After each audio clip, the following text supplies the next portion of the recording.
வணக்கம் நண்பர்களே. இந்திய அரசியல்ல முக்கியமான சில டாபிக்ஸை இந்த பதிவில் டக்குன்னு பார்க்க போகிறோம். முதல் டாபிக் என்ன பார்க்க போகிறோம் அப்படின்னா, மார்க்சிஸ்ட் கம்யூனிஸ்ட் கட்சி இருக்குது பார்த்தீங்களா, அதனுடைய பாலகிருஷ்ணன் அவர்கள் கொஞ்சம் நேரத்துக்கு முன்னாடி ஒரு அறிக்கையை விட்டிருக்காரு.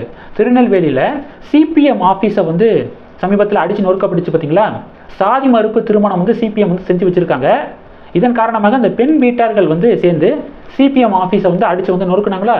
இது தொடர்பாக மார்க்சிஸ்ட் கம்யூனிஸ்ட் கட்சியுடைய பாலகிருஷ்ணன் அவர்கள் அறிக்கை வெளியிட்டிருக்காரு. அந்த அறிக்கையில் என்ன சொல்லியிருக்காருன்னா, ஆணவ கொலைகள் அதிகமாக நடக்கக்கூடிய மாநிலமாக தமிழ்நாடு இருக்குது.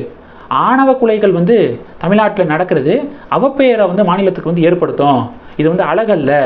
கட்சி அலுவலகத்தில் பட்ட பகலில் தாக்குதல் நடந்திருக்கு. அந்த அளவுக்கு பாதுகாப்பில்லாத சூழல் நிலவுது மாநிலத்தில் அப்படின்னு சொல்லிட்டு இப்போ மார்க்சிஸ்ட் கம்யூனிஸ்ட் கட்சியுடைய பாலகிருஷ்ணன் அவர்கள் இதை சொல்லியிருக்காரு. மார்க்சிஸ்ட் கம்யூனிஸ்ட் கட்சி யாருடைய கூட்டணியில் இருக்காங்க? திமுகவோட கூட்டணியில் இருக்காங்க. திமுக கூட்டணியில் இருக்கக்கூடிய ஒருத்தர் பட்ட பகலில் கட்சி அலுவலகத்தின் மீது இந்த தாக்குதல் நடத்தப்பட்டது மாநிலத்தில் பாதுகாப்பில்லாத சூழலை காட்டுது அப்படின்னு சொல்லியிருக்காரு. இதை தான் நாங்களும் சொல்கிறோம் அப்படின்னு சொல்லிட்டு பாஜகவினர் சொல்கிறாங்க.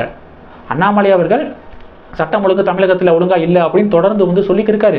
பாருங்கள், உங்கள் கூட்டணியில் இருக்கக்கூடிய கட்சியுடைய முக்கியமான தலைவரை சொல்லிட்டாரு பாருங்க நாங்கள் சொன்னதை அப்படின்னு சொல்லிட்டு இப்போ பாஜக பதிவுகள் போட திமுக பாஜக இடையே டிபேட்டு நடக்குது. இது ஒன்று. ரெண்டாவது டாபிக் என்ன பார்க்க போகிறோன்னா, ஒரு சோகமான ஒரு செய்தி.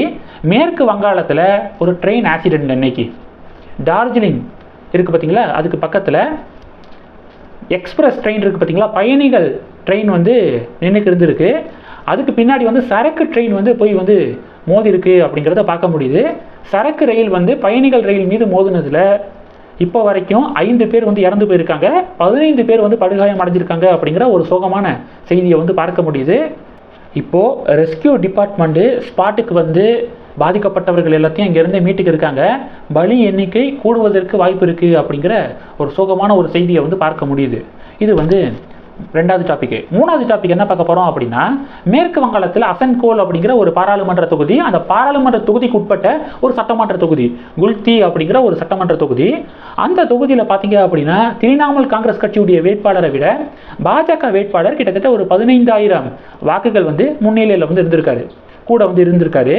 இதன் காரணமாக அந்த குல்தி சட்டமன்ற தொகுதியில் பார்த்தீங்கன்னா குடிநீர் சேவை நிறுத்தப்பட்டுருச்சு அப்படின்னு சொல்லிட்டு அந்த பகுதியில் இருக்கக்கூடிய அந்த தொகுதியில் இருக்கக்கூடிய மக்கள்லாம் போராட்டத்தில் குதிச்சிருக்காங்க.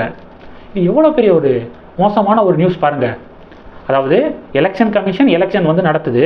அந்த எலெக்ஷனில் வெற்றி தோல்வி அப்படிங்கிறதெல்லாம் ஓகே, ஓட்டு போடலை வேற கட்சிக்கு ஓட்டு போட்டுட்டாங்க அப்படின்னு சொல்லிட்டு குடிநீர் சேவையெல்லாம் நிப்பாட்டுறது என்ன மாதிரியான மனநிலை அப்படிங்கிறதான் வியப்பாக இருக்குது, கேள்வியாக இருக்குது. ஸோ இப்போ அந்த மக்கள் போராட்டம் நடத்துகிறாங்க அப்படிங்கிற ஒரு செய்தியை பார்க்குறோம். அடுத்த டாபிக் என்ன பார்க்க போகிறோம்னா, உலகின் மதிப்புமிக்க 100 நிறுவனங்கள் அப்படிங்கிற அந்த பட்டியலில் நம்ம இந்திய நிறுவனங்கள் 4 நிறுவனங்கள் இடம்பெற்றிருக்கு அப்படிங்கிறத பார்க்குறோம். ஒன்று டிசிஎஸ், ரெண்டாவது ஹெச்டிஎஃப்சி பேங்கு, மூணாவது ஏர்டெல், நாலாவது இன்ஃபோசிஸ். இந்த 4 நிறுவனங்கள் உலகின் சக்திமிக்க மதிப்புமிக்க 100 நிறுவனங்கள் பட்டியலில் இந்த 4 நிறுவனங்களுடைய பேரும் இடம்பெற்றிருக்கு அப்படிங்கிறத பார்க்குறோம்.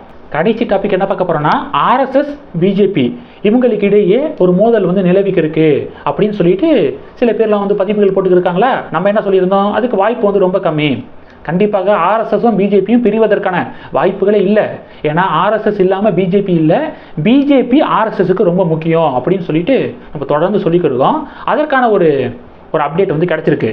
சனிக்கிழமை கோரக்பூரில் ஆர்எஸ்எஸ் உடைய ட்ரைனிங் செஷன் நடந்திருக்கு. அந்த ட்ரைனிங் செஷனில் உத்தரப்பிரதேசத்துடைய முதலமைச்சர் யோகி ஆதித்யநாத் அவர்கள் நேரடியாக போய் மோகன் பகவத் அவர்களை சந்திக்கிறதுக்கு வாய்ப்பு இருக்குது. ஆலோசனை நடக்க போகுது. அடுத்த கட்டமாக உத்தரப்பிரதேசத்தில் ஆர்எஸ்எஸ் எக்ஸ்பேண்ட் பண்ணுறது குறித்தும், 2027 சட்டமன்ற தேர்தல் குறித்தும், 2029 பாராளுமன்ற தேர்தல் ப்ரிப்பரேஷன் குறித்தும் பேச்சுவார்த்தை நடக்கிறதுக்கு வாய்ப்பு இருக்குது அப்படின்னு நம்ம சொல்லியிருந்தோம் பார்த்தீங்களா. இப்போ என்ன நடந்திருக்குன்னா, சனிக்கிழமை 2 மீட்டிங் நடந்திருக்கான். 2 மீட்டிங் யோகி ஆதித்யநாத் அவர்கள் மற்றும் மோகன் பகவத் அவர்கள் இடையே 2 மீட்டிங் நடந்திருக்கு.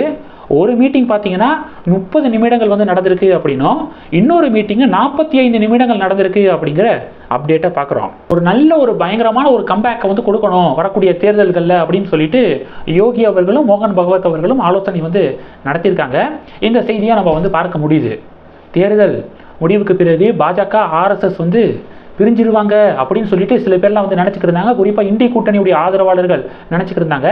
அதுக்கெல்லாம் வாய்ப்பே இல்லை பாஸ் அப்படின்னு தான் சொல்கிறாங்க. ஆர்எஸ்எஸ் மற்றும் பாஜகவை சேர்ந்தவர்கள் சொல்கிறாங்க.